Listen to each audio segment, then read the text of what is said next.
మల్లారెడ్డి గారు. ధన్యవాదాలు అధ్యక్ష, ఈ అవకాశం ఇచ్చినందుకు.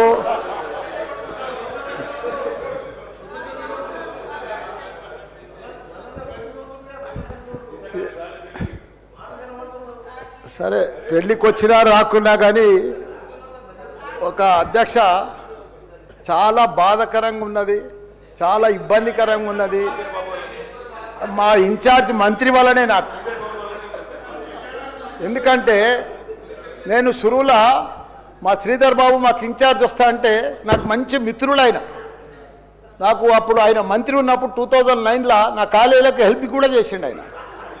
కానీ అట్లా వచ్చినందుకు ఇప్పుడు మళ్ళీ మాకు ఇన్ఛార్జ్ మంత్రి అయినందుకు చాలా హ్యాపీగా ఫీల్ అయినా. కాకపోతే ఇప్పుడు ఎంత బాధపడుతున్నా అంటే అంత బాధపడుతున్నా, భరించలేను ఆ బాధను. నా గుండె ఇట్లా బాధతోటి భరించలేకపోతున్నా. ఎందుకంటే జవహర్ నగర్ అనే ప్రాంతము నా గుండెకాయ.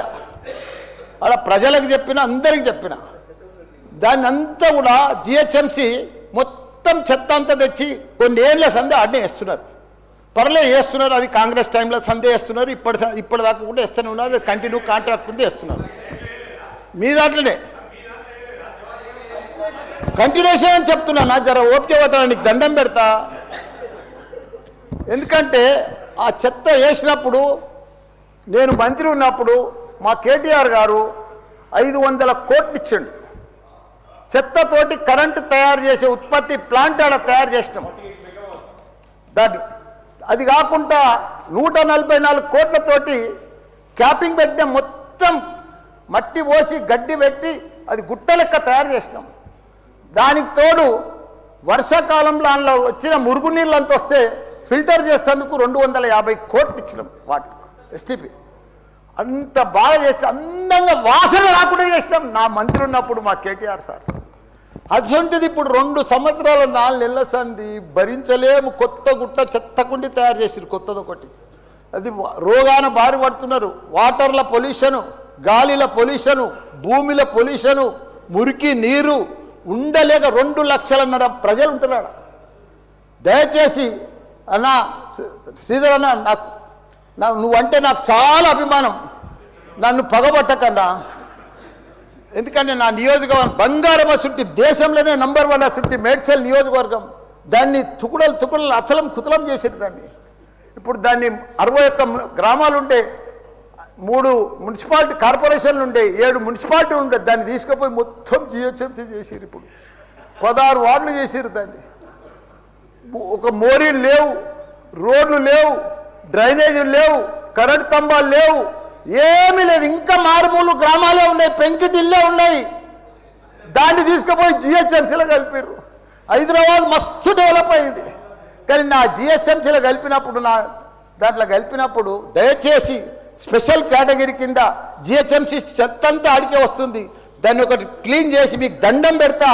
ఎందుకంటే అక్కడ నేను ఉండలేకపోతున్నా.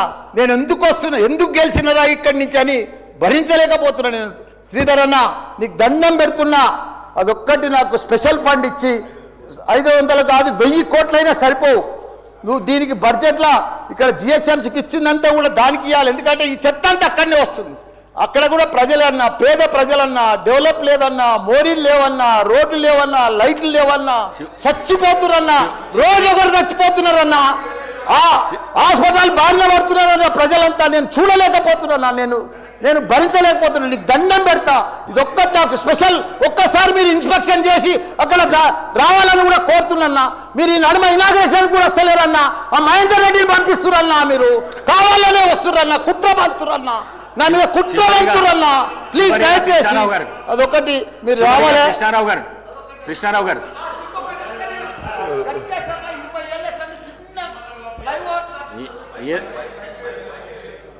మైక్ లేకున్నా సరే అన్న చెప్పేస్తా. చిన్న ఒకటే నిమిషం. చిన్న ఫ్లైఓవర్ 20 ఏళ్ళ సంది కడుతుండ్రు. నేను డబ్బులు లేకపోతే కూడా నేను 2 కోట్లు బదులు ఇప్పించి ఆయన 90% కంప్లీట్ చేసిన. ఆయనకు 4 కోట్లు రావాలి. 3 చచ్చిపోయారు. వీడికి ఆ ఫ్లైఓవర్ బంద్ ఉన్నది గట్కేసర్లా. దయచేసి ఆ 4 కోట్లు రిలీజ్ చేపి అన్న, నీకు దండం పెడతా. ఆ గట్కేసర్లా ప్లీజ్ అన్న. నీకు లెటర్ కూడా ఇచ్చినా, నీకు మొత్తం ఐడియా ఉంది దానికోసం. థ్యాంక్ యూ అన్న, థ్యాంక్ యూ అన్న. చివరిగా కృష్ణారావు గారు. ధన్యవాదాలు అధ్యక్ష. మా శ్రీధర్